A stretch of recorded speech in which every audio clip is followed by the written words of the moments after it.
Hi everybody, welcome back to my channel.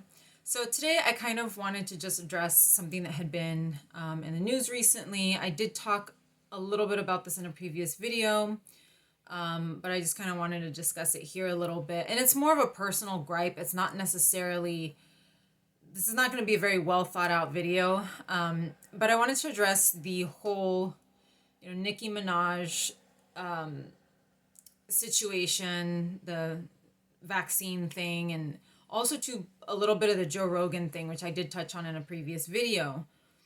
And, I'm sure that there will be someone that will, question what I'm saying. But one of the things that really kind of hit a nerve with me in those two situations is the fact that they were not being truthful. So Nicki Minaj came out and said that her cousin's boyfriend or whatever had a side effect of the vaccine. Joe Rogan said he had COVID and he did ivermectin and monoclonal antibodies and a whole cocktail of different things. And the health minister, I think, of Trinidad came out and said that she was not telling the truth, that they searched for that case and they did not come across a single case of that specific side effect. And the Joe Rogan thing, it's weird how it was just kind of glossed over and people just took his word for it. And that was that. And I think the reason why that is because of how difficult it is to actually track these cases and to actually verify whether it's true or not. When the health minister of Trinidad came forward and said, look, this took a lot of work and we did not find the specific case that Nicki Minaj was referring to, he did say that it was very, very time consuming and it was a waste of time. And I think here in the United States, we're just, we have so many cases and it's just such a bad situation here that, our health departments are not going to take time to verify whether these things are true or not. I'm basing this, basing my, I guess, assumption on the fact that I'm familiar with polyclonal antibodies and I'm familiar with some of the other things that Joe Rogan claimed he used to treat himself for COVID. And I'm going to go out on a limb here and say he's not telling the truth, or at least not completely telling the truth. And it really, really gets to me because lying about a medical issue is something that a lot of people in the chronic illness community have been accused of. And it does, I was really surprised that not a lot of chronically ill people spoke up about it. It was very bizarre to me that that nobody really mentioned anything or said anything, because this is a huge point of tension with all of us who have been called liars, as we're seeking treatment for our medical issues.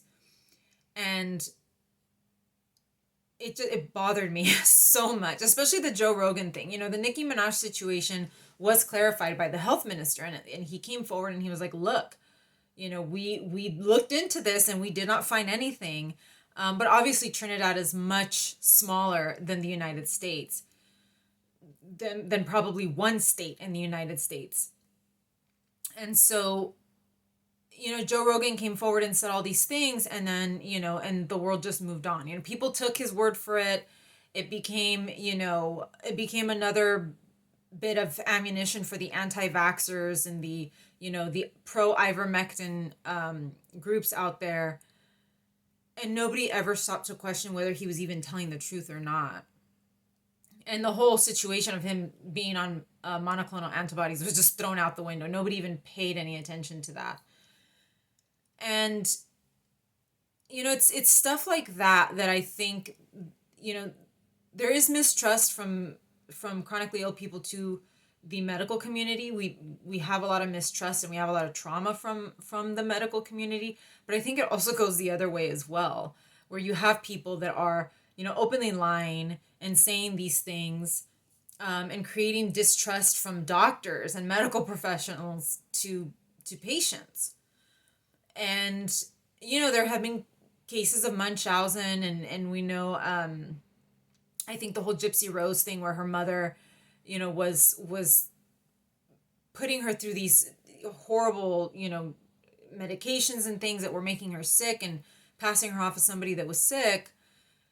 And so these stories really make the news, right? These things, they blow up on social media and on the news and all of that. And that's what people pay attention to, right? And so when we go out there and we're talking to doctors and we're seeking a diagnosis and we're not feeling well, but we're not getting any answers, I think what people think of first are these high profile people that are, they're doing this for attention. They're doing this to bring people to their comedy shows or to their concerts. Or, I know in the Nicki Minaj situation, some people said that she was using using this lie as a distraction from some legal issues that she and her husband are having. I don't know much about that. I'm not a huge, Nicki Minaj fan or anything. I'm not really in that whole world, but with Joe Rogan, I know a lot of people were saying that, his next podcast episode is going to be really great because he's going to talk about ivermectin and, COVID and all of that. And so right away I started to see that it was creating hype for his podcast. On top of the fact that he's also a comedian and he's probably still doing shows and all of that. And so, of course, it's going to bring a certain group of people to his shows and to sell tickets and stuff. So, I really, I get it. I get that there's a reason behind it and they're trying to sort of, I don't know, harness it to make money or whatever, but it is going to hurt some of us in a lot of different ways. And I think I addressed that in the ivermectin video where I said, ivermectin should be saved for people that really can't get vaccinated, if it even works. But it's also going to hurt us in a different way where doctors are going to, after this whole COVID thing is over, if it's ever over, doctors are going to look at sick patients and say, okay, this person is just malingering and they're making things up. They want a very specific medication, right? They're looking for ivermectin or they're looking for hydroxychloroquine or they're looking for something very specific that their condition doesn't need or something. It creates distrust on both sides. And I really, really didn't like that they came out, opening their big mouths about things that they don't really care about it. They have enough money that if they do get really, really sick, they could pay for a hospitalization. They could pay to have, I don't know, they could pay to have people come to their home, I guess. I don't really know, but, they are living a different lifestyle than the rest of us. Nicki Minaj can stay home.